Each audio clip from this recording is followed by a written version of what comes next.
તમે આવી એક માટે ચિંતા ના કરો, સિરિયસલી તમે એવી પેલી ના રાખો, આટલો વિશ્વાસ રાખો, આટલું પેલું કરીએ છે એમને હું એક મિનિટ, મારો એક જેન્યુઇન પ્રશ્ન છે. આપણે છેલ્લે તમે ક્યારે રિપોર્ટ કરાવવા માટે આવ્યા હતા સાહેબ? પેલા આની પેલા 20/4. ઓકે, 20/4 તમે આવ્યા, પછી એનું સેમ્પલ નું રિપોર્ટિંગ શું ગાંધીનગર મોકલેલું છે એને? પણ એનું ક્યાં કાગળ ઉપર જોતું હોય તમારે મળી જશે. હા, કારણ કે 20 નહીં એટલે શું છે એમ કે ભાઈ જેન્યુઇન છે, શું આવ્યું છે રિપોર્ટ, શું છે એમ? યાર હું આપને પેલું આપી શકીશ, હજી એક્શન નથી આવ્યા, એક્શન થાય તો એક્શન નહીં, રિપોર્ટ ખાલી રિપોર્ટ જોઈએ છે. ધારો કે આ તમે લઈ જશો, આનો તમે ક્યારે મને આપશો રિપોર્ટ? ક્યારે આપશો આનો લેબ? ક્યારે આપશો? રિપોર્ટનો ટાઈમ તો હશે, 15 દિવસ. રિપોર્ટનો ટાઈમ તો 2 મહિના 3 મહિના પછી એનો 15 દિવસ બોલે તો ખરા. 15 નહીં એટલે 20/4 રિપોર્ટ કરાવ્યો તો 20/4 ના રિપોર્ટમાં શું આવ્યું એમ કહું છું. 20/4 અહીંથી સેમ્પલ લઈ ગયા છે, જેમ આ લઈ ગયા છે ને કાકા, હું જ કહું છું. પણ 20/4 લઈ ગયા છે, એનું શું એમ? એનું શું એમ? જો બે વસ્તુ છે, એક ઇન્સ્પેક્શન રિપોર્ટ હોય, એક એનાલિસિસ રિપોર્ટ હોય, બે સાથે ચાલે.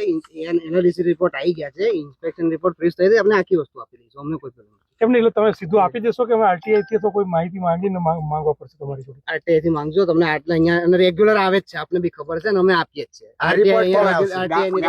15 દિવસનું કે છે, પીએડી માં આપી દો ને, પ્રોએક્ટિવ ડિસ્ક્લોઝર માં, કે મોટો મુદ્દો છે આ તો, બધાના જીવન જોડે છે. અને કશો વાંધો નહીં સાહેબ, માંગશે તો એમને આપી જ દઈશું. સરકારી વસ્તુ છે, એમાં કઈ અમારે રાખવા માટે તમે એમ કહો કે કોન્ફિડેન્શિયલ છે. 8/6 હેઠળ પછી અમારે 4-5 મહિના એક્ટ હેઠળ જે અપાતું હોય અપાતું જ હોય ને, આપવાનું જ હોય. એટલે બે રિપોર્ટ કરવાનો હોય, કયા તમે કીધું? એક ઇન્સ્પેક્શન રિપોર્ટ હોય, સાથે સેમ્પલ ને એનાલિસિસ રિપોર્ટ હોય. બરાબર, એટલે પેલો 2 મહિના પહેલા લઈ ગયા એનો એનાલિસિસ થઈ ગયો છે જી, અને બીજો બાકી છે ઇન્સ્પેક્શન રિપોર્ટ ઓનગોઈંગ છે, કારણ કે આખી કમિટી હતી એમાં. એ કમિટી નો રિપોર્ટ હતો, એ ખાલી ઇન્ડિવિડ્યુઅલ રિપોર્ટ નો. હા રાણા સાહેબ, તમે જીપીસીબી માં હાજી, તો આ જે લોકો પબ્લિક પ્લેસ માં આવી રીતના ડમ્પ કરે છે ઓલા કેમિકલ, એ કેટલે સુધી પ્લેસ ના કહેવાય, ટીએસડીએફ સાઇટ છે, ઓલરેડી આખી બધી ટીએસડીએફ સાઇટ છે, અમે નાનક પડે પણ બહાર છે ને, બહાર જાય છે એમ. બાર ડમ્પિંગ લો સાહેબ, તો ઉભારો. ના ના, એ પાણી વસ્તુ છે. નહીં આપણે લીચેટ દેખાડો ને, બહાર આવતું તો આપણે દેખાડ્યો તો આપણે હમણાં ક્યાં અમે અંદર ના બહાર ના સેમ્પલ બે લીધા. નહીં, બહાર છે જ સર ને સર, જો બતાડી દઉં તમને, આ જો બહાર છે સાહેબ.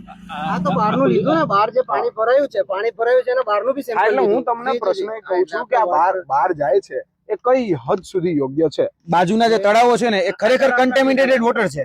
બાજુના જે તળાવ છે ને, એ આ તળાવ છે બાજુમાં, બરાબર છે. લીધું પહેલા અમે ત્યાં આયા સીધા. Very good sir, very good. Dumping side જ બંધ કરી દો ને, એટલે વાત પતી જાય. ના ના, એ કન્ટેમિનેટેડ વોટર છે સાહેબ, આ છે ને કન્ટેમિનેટ. આ કન્ટેમિનેટેડ પાણી બહાર જાય છે, લીચેટ બહાર જાય છે, કઈ હદ સુધી યોગ્ય? હું પૂછું જીપીસીબી ના. એક મિનિટ. ના ના, રિપોર્ટ નહીં, હું તમને પૂછું છું. રિપોર્ટ આવ્યો, હું 100% આપને જાણ કરીશ. તમે જીપીસીબી ના અધિકારી છો, બરોબર? હું તમને એક ભણેલા ગણેલા વ્યક્તિ રીતના પૂછું છું કે આ જે લીચેટ છે, આ કન્ટામિનેટેડ વોટર છે, આ હાઝાર્ડસ જે પાણી છે, એની ફેક્ટરીની બહાર પબ્લિક પ્લેસ સુધી જાય છે, એ કેટલી હદ સુધી યોગ્ય? હું ખાલી એટલો જ પ્રશ્ન કરું છું. લીગલ છે કે ઇલીગલ? હા, લીગલ છે કે ઇલીગલ કહેવાય? કન્ટેમિનેટેડ પાણી એકમની બહાર ના જવું જોઈએ. અગર એ પ્રમાણે જીવ હશે તો સેમ્પલ એનાલિસિસ થઈથી જે આવશે ગાંધીનગર થી એક્શન આવશે, એ બાહેધરી અમે આપીએ. એટલે હું તમને જે રાણા સાહેબ, હું તમને કહું, આ ભાઈ વાત કરતા વાત સાચી. સામાન્ય એક માઇનોર ખાલી કહું છું, હાઉસ કીપિંગમાં તમે જોવા જાવ ને, તો એક ખાલી કલર પડ્યો ને, કંકુ પડ્યું ને, કંકુ, તો તમે ફટકતી ક્લોઝર આપી દો. કેમ? કારણ કે નાની કંપની છે. આ મોટી કંપની છે તો તમે ક્લોઝર નથી આપતા. આ બહુ સ્પષ્ટતા સાથે હું શબ્દ વાપરું છું, કારણ કે નાની કંપની હાઉસ કીપિંગમાં તમને જરા કમતો કચરો મળે ને, તો તમે કીધું કે આને પર ક્લોઝર આપો, અને દરેક વખતે ક્લોઝર મળ્યા જ છે. એવું નથી કે કહી શકાય કે ભરૂચની કંપની હોય કે ઉપર સુરત સાઈડની કંપની હોય તો એને ક્લોઝર આપી દીધા હોય, અને જયારે ક્લોઝર ખોલાવા જાય ત્યારે વહીવટી ખુલી જાય છે. તો અહીંયા કેમ તમે અહીંયા આને ક્લોઝર નથી આપતા?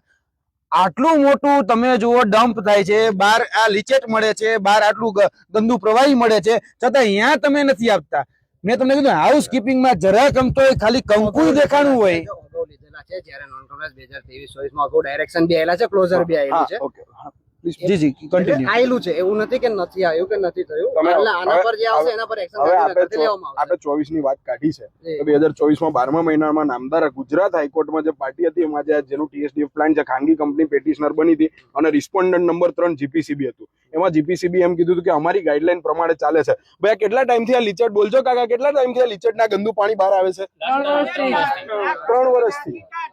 તમે એક બાજુ જીપીસીબી ત્યાં હાઈકોર્ટમાં સોગંદનામામાં લખો છો કે અમારી અમારા સોગંદનામામાં લખીને આપો છો કે ગાઈડલાઈન ફોલો કરે છે, અને આ ગામના રહેવાસીઓ આયા એને કહે છે કે ભાઈ 3 વર્ષથી ચાલુ છે પાણી બહાર આવવાનું, કેમ ભાઈ? અને એન્વાયરમેન્ટ પોલ્યુશન એ સાહેબ એટલું બધું છે, બીજું એર પોલ્યુશન એટલું બધું છે, વોટર પોલ્યુશન એટલું બધું છે, તમામ પ્રકારના એક છે ને બધાનું ઉલ્લંઘન જ છે આમાં. અમે જોઈ લીધું પાણી તો બધી જગ્યાએ દૂષિત છે, પીવા જેવું નથી. કદાચ તમે પાણી અંદર પંપ ચાલુ હોત ને, તમે ખાલી હાથમાં લીધું હોત ને તો તમે પી ન શકો, કારણ કે એટલું બધું ગંધ આવે છે, એટલું બધું ગંધ આવે છે પાણીમાં. આ બીજા બધા જે લોકો રહે ને એને ચામડીના ડિસીઝ થઈ ગયેલા છે.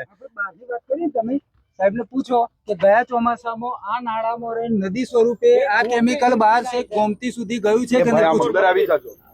ગોમતી તળાવમાં ગયું છે આ પાણી, જે જીપીસીબી ને જાણ અહીંયાથી જયારે ઝરમર નદી સુધી તો પાણી ગયું હતું, તો મને ખબર છે, અમે એના વિડીયો જોયા હતા. લેખિતમાં આપી ધારાસભ્ય શ્રી. અહીંયા અમે ખાલી પાણીનો ખાલી પથ્થર નાખીએ છીએ ને પાણી ઉપર, તો પાણીમાં ફીણ વળે છે, ફીણ. અને એ તો વળે, ચલો આ તો ફીણ વળે છે, ઉચ્ચર આવે પણ લાલ દેખાય ને ફીણ વળે. ફીણ કેના વળે છે?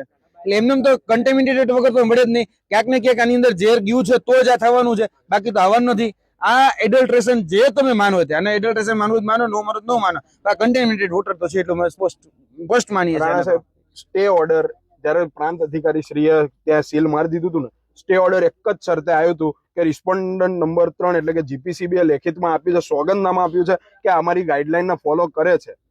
તમે સમજો ને, આ અવારનવાર ગાઈડલાઈન નું ઉલ્લંઘન કરે છે, પાણી બહાર આવી જાય. MC Mehta versus union of India, સાહેબ આપ મારાથી વધારે ભણ્યા છો, તમે અધિકારી છો, એમાં ઓલિયમ લીક ગેસ કેસ હોય કે બિચરી કેસ હોય, આ બધામાં કીધું છે કે કન્ટામિનેટર્સ પે, અને વાંક એનો આવે. ડોક્ટ્રાઇન પહેલી વખત ત્યારે વપરાઈ હતી, અને એમાં કે જે પોલ્યુશન કરે છે, પ્રદૂષણ ફેલાવે છે, એનો વાંક ગણાય છે. તો હું એ કહું છું કે જીપીસીબી આ વિશે શાંત કેમ છે? 3 વર્ષથી આ ગામના લોકો લેખિતમાં કેટલી વાર અરજી કેટલી વાર આપી છે? આંદોલન કરે, અરજી આપે, કેમ આની ઉપર એક્શન? આ તમે એક બાજુ સોગંદનામામાં લખીને આપો છો કે આ લોકો અમારી ગાઈડલાઈન ફોલો કરે છે, અને ગામના રહેવાસીઓ અમને ફોટા વિડીયો પ્રૂફ જોડે બતાડે છે કે 3 વર્ષથી આ પાણી બહાર આવે. ભાઈ હમણાં કે આખે લાલ નદીનો રેલો નીકળ્યો હતો, આ કેમનું શક્ય છે? અને આ ચોમાસામાં નીકળવાનું જ છે સાહેબ એવું નહીં, આવી તમે રિપોર્ટ કરીને જતા રહો છો સર, એવું નહીં, રિપોર્ટ નહીં. હમણાંની પરિસ્થિતિ હું આપને કહી શકું, આવું થઈ ગયું હતું કે થશે એના પર હું આપને પેલું ના પ્રિકોશનરી પ્રિન્સિપલ ના આપેલા જ છે. તો પ્રિકોશનરી લેવા માટે અમે એવું છે તમે એકાઉન્ટેબલ છો સર. આ છું એકાઉન્ટેબલ પ્રાંતને મળીને બરોબર, તમારે અલ્ટિમેટ બધું ત્યાં જ આવે છે. ગુજરાત પોલ્યુશન કંટ્રોલ અમને રિપોર્ટ આપે એટલે અમે અત્યારે સીલ મારી દીધી. આ રિપોર્ટ ઢીલો ઢાલો આવે, દર વખતે એવું થાય છે. તમારા ઉપર અધિકારીને કહી દેજો કે હવે જે કામ છે ને જીપીસીબી આવશે, હવે આ બધાને છે ને ગાંધીનગર લઈને જવાના. હવે તો એમને તમારી સામે ખ્યાલ આવે કે આ નવું થશે ને તો કઈ મજા આવશે.